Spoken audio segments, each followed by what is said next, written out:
Ken, thank you for the invitation, and it's certainly a pleasure and honor to be here and present to the grad board today. I want this to be somewhat informal, so if you have any questions, please stop me and ask me as we're going through the presentation. But I'll try to be brief. I know your time is short as well. So I want to talk a little bit about Big Rivers today, and before we start, I think we need to talk about, who is Big Rivers? Big Rivers is a not-for-profit G&T cooperative. We are owned by our 3 member distribution co-ops.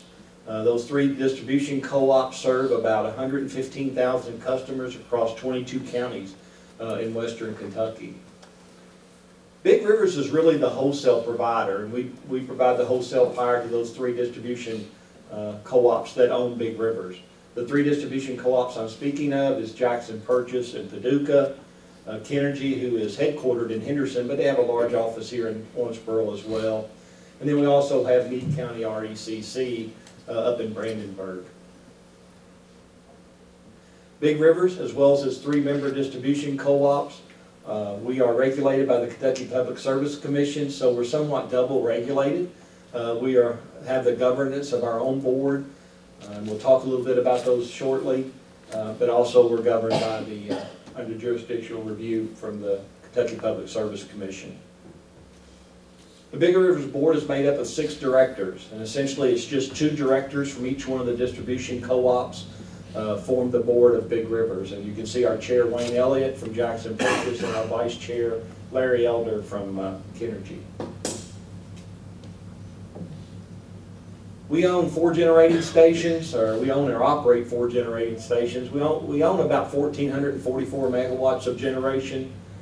You can see these are plants, 2 plants at Seabury Station. We have a plant in Centertown, and then the Coleman plant in Hallsville. So we're really in 4 different counties. We're in Henderson County, Webster County, Ohio County, and Hancock County. We also have another 375 megawatts that we have available to Big Rivers. We have 197 megawatts that we have rights to out of the city of Henderson. We operate their plants for them and get the 197 megawatts from those plants. We also have 178 megawatts of hydropower, which probably a lot of people don't know. We get it from the Southeastern Power Administration, and we call it SEPA. So we have 170 megawatts. So all in total, we're about 1,800 megawatts of generation. Where is SEPA? SEPA, they have several different hydro plants, but the 2 main ones that we get is Center Hill and Wolf Creek Dam down around the Cumberland River in that area. From a transmission perspective, we own about 1,300 miles of high voltage transmission line, 16,000 acres of right-of-way. We're connected to 7 of the surrounding utilities through 24 interconnections with those utilities. This is a photo of our service territory, and you can see our service territory is about 2 to 3 counties south of the Ohio River. Is from far west as Paducah to as far east as Brandenburg. It's kind of hard to see, but there's 3 yellow triangles in the center, the A, B, and C, and those are the location of our power plants. So you can see the power plants are kind of located right in the center of our service territory.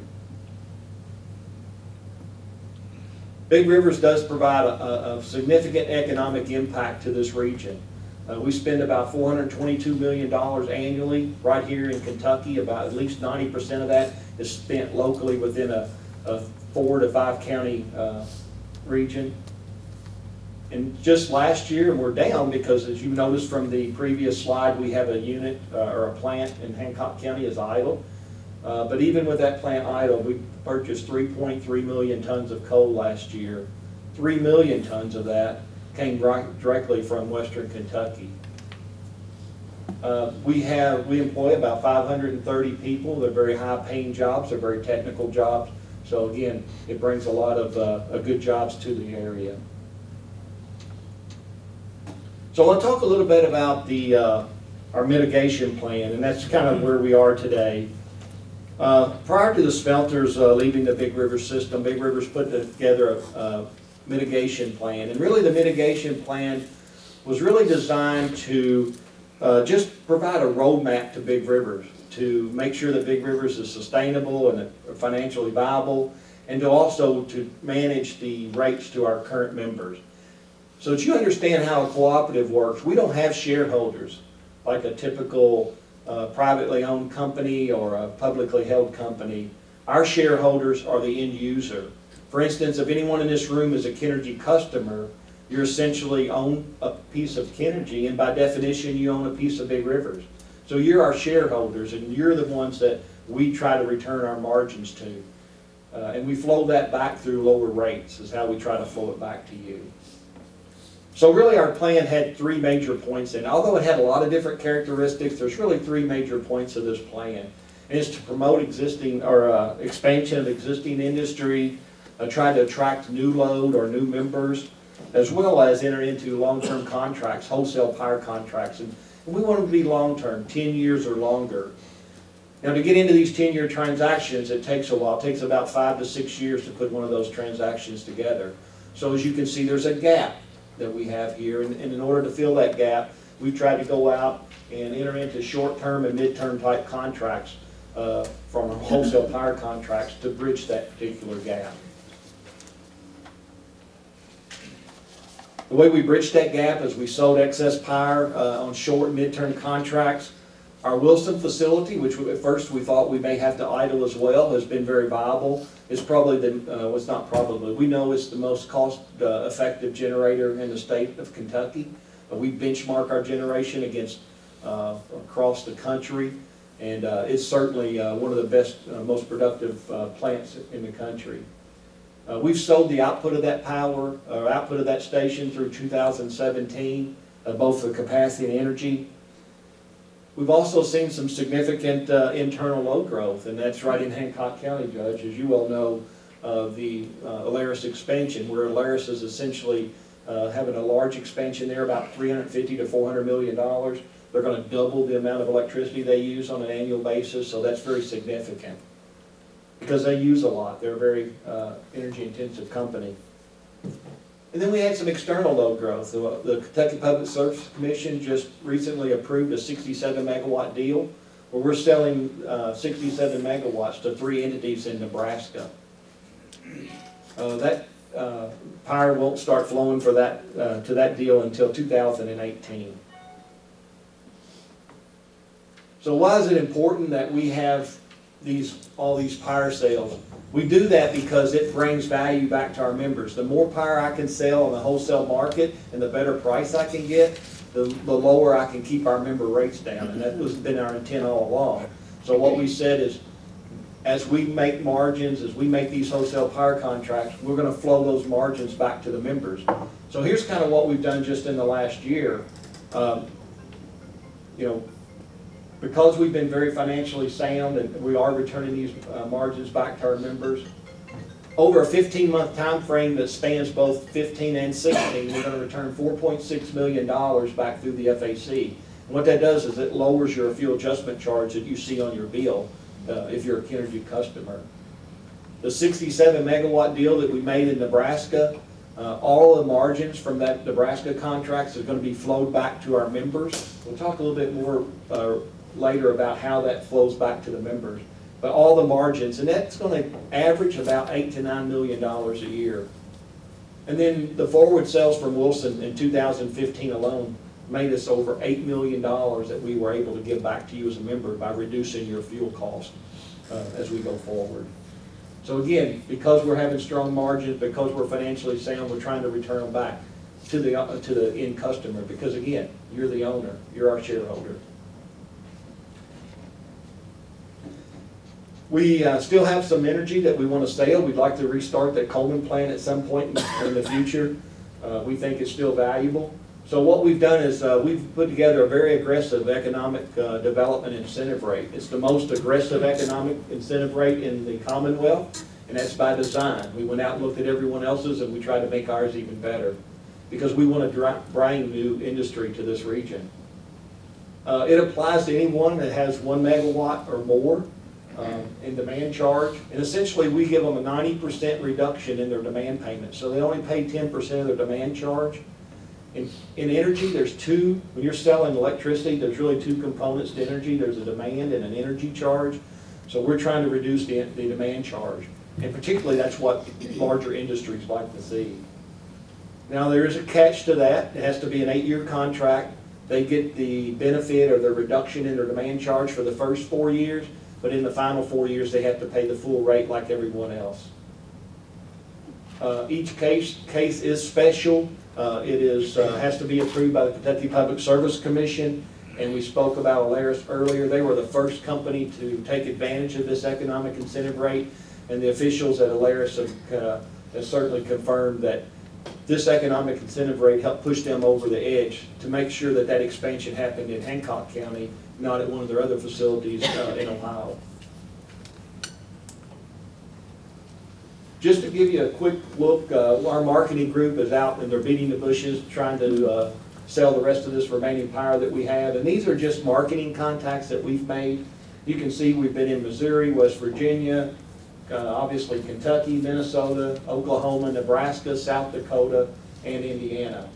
So again, you can see the amount of work that we've done from that perspective. So let's talk about our Nebraska entity. You know, the best advertisement you can have is word of mouth, right? And we've seen that because once we entered into the contract with three Nebraska entities, we immediately had them call and say, hey, we've got another 13.5 megawatts we'd like to buy from you.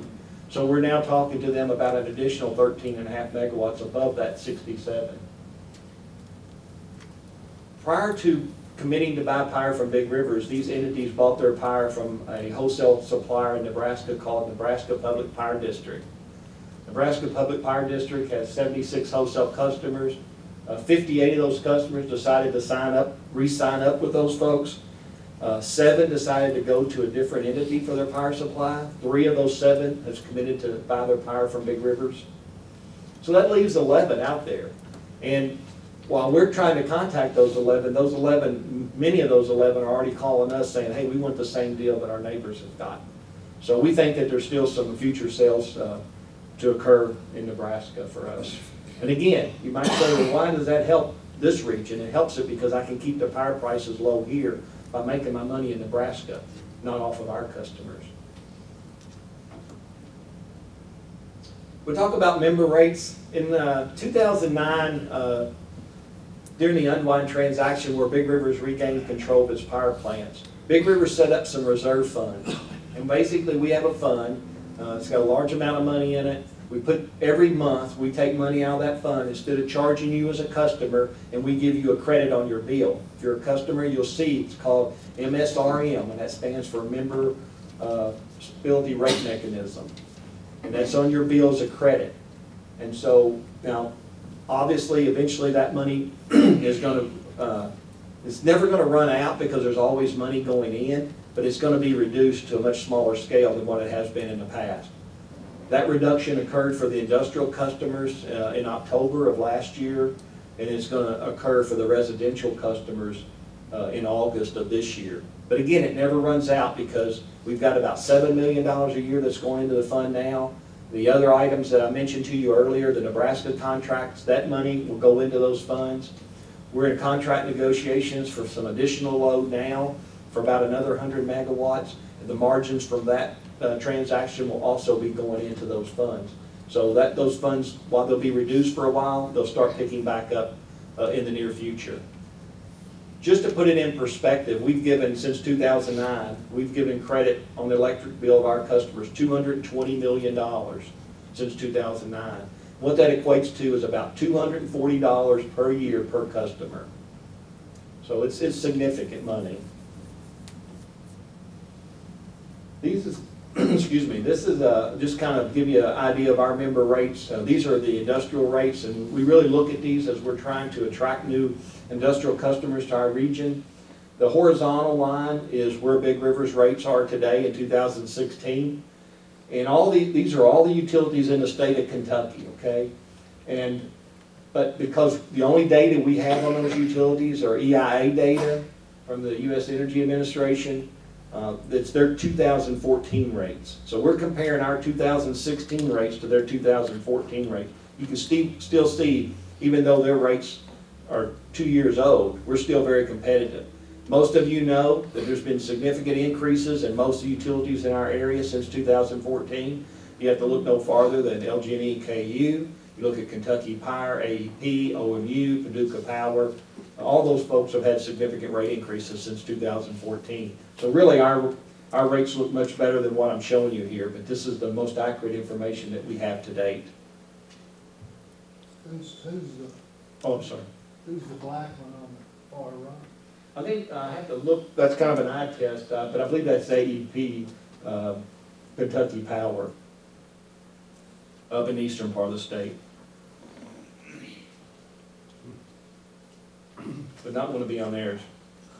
So we've got a lot of good things going. Big River's is strong financially, we're in good shape, but we still have some challenges because there just continues to be many environmental regulations that keep coming after coal-fired plants. And we're predominantly coal-fired.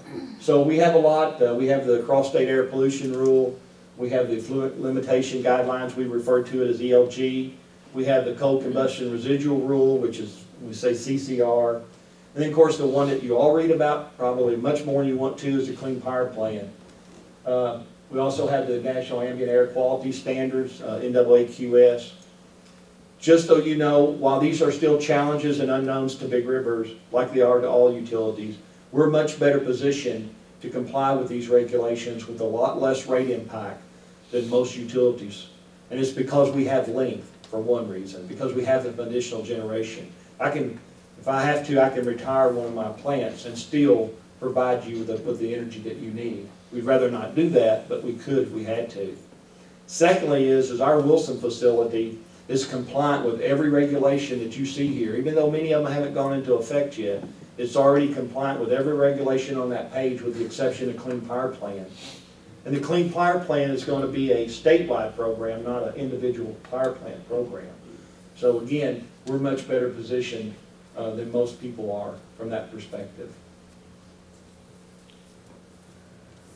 And that concludes the presentation. I'll be glad to take any questions on anything that we talked about here or something that we haven't spoke about here if you'd like to.